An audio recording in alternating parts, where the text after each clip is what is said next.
Barcelona mu gihugu cy'ububitiki. Barcelona ivuye muri weekend gutsinda equipe yitwa Elche bitatu kimwe. Ibwirizwa kwitwara gute kuri no mugoroba? Barcelona maze mwibuke mu nkino zitatu imaze gukina nayo nyene uno munsi. Nyuma ko ari abamaze gukina bobo ijyamye mu kibanza ca 12 batsinzemwo zibiri batsindwa rumwe. Ugiye kuraba match batsinze Olympiacos, batsinda equipe yitwa Newcastle ariko batsindwa na Paris Saint-Germain. Abantu bashobora kuba bibaza ngo ndacapima Barcelona ariko uno munsi tuvyemeranye Champions League. Nibo bamenyereza sabwa exploits idasanzwe kugira ngo atsinde inkino zitwa ko zikomakomeye na cyane ko numwe mu bamenyereza bariko arakogwa ko n'imvune ariko kandi hari n'ama irregularity muri bamwe mu bakinyi biwe bitewe n'uburyo novuga ngo yatakaje ibuye gishimikira muri defense centrale we bigatuma yamahindagura abana bari. Rero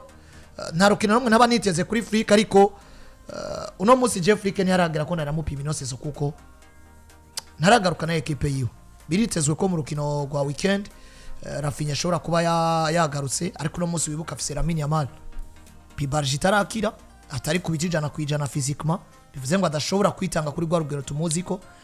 nabonye amajambo yatanguye ku mugabo yitwa Luis de la Fuente atagakino no munsi ndamutuma ko muri trêve internationale nimumbwire ngo agwaye ibi nibi Barcelona rikaramukinisha agakina ndaje ndamutumako bivuze ngo Luis de la Fuente Barcelona bo bari bamaze gutangura kwizera yuko hamwe iyi trêve de la Fuente trêve mu 11 kazoba kwara kuri Lamine Yamal ariko aramakuru yavuze n'inyamakuru imwe mu byo muri Espagne harimo kiriya El de Marque kivuga ngo de la Fuente ashobora kuba yamaze kudesida ati agakina match ya Club Bridge bisigura ngo azoba akomeye nanje nzomutumako. Rero ndiko ndagaragaza kwangura bivyo byose nkayigana ngo ni Flick ariko arakina inkino arondera insinzi mugabo agwana kwanza na situation yuko abanza kuroganya abakinyi we bose hama karoganya n'ugwego rwabo. Bivuze ngo mba niteze equipe yari yose muri Ligue des Champions muri championnat ishobora kuzika aba piège gatsinda Barcelona byoroshe gusumba uko twe tubizi kuko duvataga ngo match bakinye na Elche muri weekend. Elche si c'était une équipe ifise attaque décisive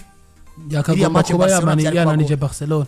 kuko umupira Elche yawuki niba duzige tubona equipe nka Barcelona uri muhira monjwi kutemberezwa umupira na Elche tugaca turabiye equipe yitwa Club Bridge uno munsi ni equipe mu biriki mugabo jewe ndavye imyaka 2-3 iheze Club Bridge muri Ligue des Champions yarivuriwe par rapport yakomwe yahuriza kera twumva ngije gutsindwa facilement. Ibiharo bishobora kuba atari birebire ariko no munsi ufashiye equipe ya Club Bridge ibere mu kanja 24 mu nkino zitatu ifise insinzi imwe yonyene yatsinzwe kabiri ikene ya tatu na cyane kiri muhiri motive imbere y'abafana ivuga ngo hamwe noronka ya tatu ndizera kwegera imbere bitume nangura kwizera kuko sinovuga ngo uno munsi Club Bridge c'est objectif yo kwisanga muri 8 za mbere mugabo objectif barrage barayifise kubera yuko ziri ya 8 za mbere ugira ngo urinde wiyemera vuga ati muri 8 za mbere nzoba ndi nuko ugomba kukwije condition nyinshi gusumba abandi umumenyereza mwiza effectif nziza iyo consistency mwijanye no gutsinda n'izindi points zigiye zitandukanye n'iryo zina ukaburifise kameme kuko Club Bridge uyisanze muri 8 za mbere abantu bacatangwa kwiyumva ati iyi Club Bridge yaciye rero birumvikana ko ni Barcelona bagiye gukina match mugabo Flick arondera insinzi akomeje kugira gute kugwana n'ibibazo biri muri equipe yiwe ya FC Barcelona no munsi. Yes, ni jenera kuri equipe yitwa FC Barcelona Landry ho kuri Casado n'umugabo witwa De Jong nani kosa ryo gukora uyu mugoroba kuko nibakora ikosa bakaronka muri makarata y'umuhondo ari babiri barabona ko equipe yitwa Chelsea de Bruges mu ndwi kurikira. Barcelona ni equipe navuga ngo no munsi giye gukina na equipe yitwa Club Brugge idafise umwe mu bantu navuga ngo bashobora gufasha equipe ya Barcelona koroherwa imbere ya buri equipe yari yose ya Barcelona yisanze mu rukino ndavuga Pedri Gonzalez kandi kubura Pedri Gonzalez muri kino gihe ni ikintu kigoye cyane gukontrola kuko Barcelona ifise Frenkie de Jong na Casado mu kibuga. Casado ari aggressive cyane ico no kubwira coco runo rukino kubona Casado atari jaune biza ko ari gihamana gusumba De Jong ari experiment birashobora gushika De Jong ntayige bivanye n'ingene Bridge iri kurabashira kuri pressure ariko De Jong numwe mu bakinyi bona shaka Barcelona ifise bari experimente bakoresha inguvu ariko bafise na technique nyinshi mugabo rimwe na rimwe equipe yabashize ko pressure de Jong ari mu bakinyi baronka carton jaune nyinshi hagati mu kibuga kitavuzwe n'umwana witwa Makasado ibi rero binyereka ngo Frick agomba kwiga ngo Bridge tugiye gukina ihagaze gute akaba yarize uburyo Bridge ikina akamenya ngo mbega niba hari suspension zitegekanywa mu gihe Casado yabaronse karata y'umuhondo no mugabo yitwa Frankie de Jong biraza guherera hehe ndagomba kwarinya abakinyi banje mu buhe buryo ndagomba kubasaba iki kugira ngo bo bananize Bridge ku buryo Casado na de Jong bataza kwisanga bariko barananirwa ako kaza kubara akazi k'umwataka yitwa Marcus Rashford uno munsi jewe niwe mukinyi mwiza muri Barcelona mbona nkavuga ngo Barcelona iri ku bitugu vy'umugabo yitwa Rashford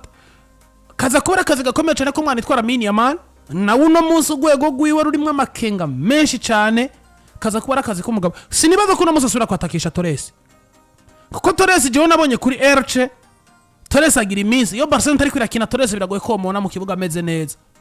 ariko ni wo mwanya mwiza wo kumva ngo reka nzane Robert Lewandowski full striker agera muri defense adverse akagonga basi n'imiburiburi bigapfa mugabo kumva ngo umugabo yitwa Robert Lewandowski ariko aratesha umutwe equipe adverse ibi rero binyereka ngo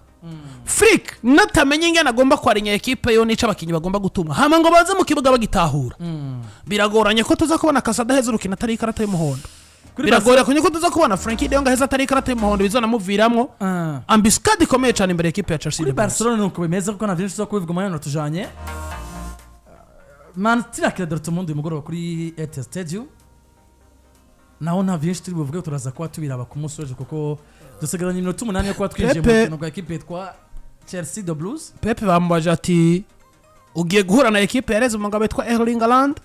atarabivuga ko iki ati mugiye gukina na Borussia Dortmund witwaje Haaland namubwiye ati Haaland nawe twarakinya ari kwa Man City ko ari Borussia Dortmund ahura na twebwe nka Manchester City atumugabo ngo yiro mu mwibariza ati mwibariza uko abona ibintu Yes nuko rero unanigo ma societe cooperative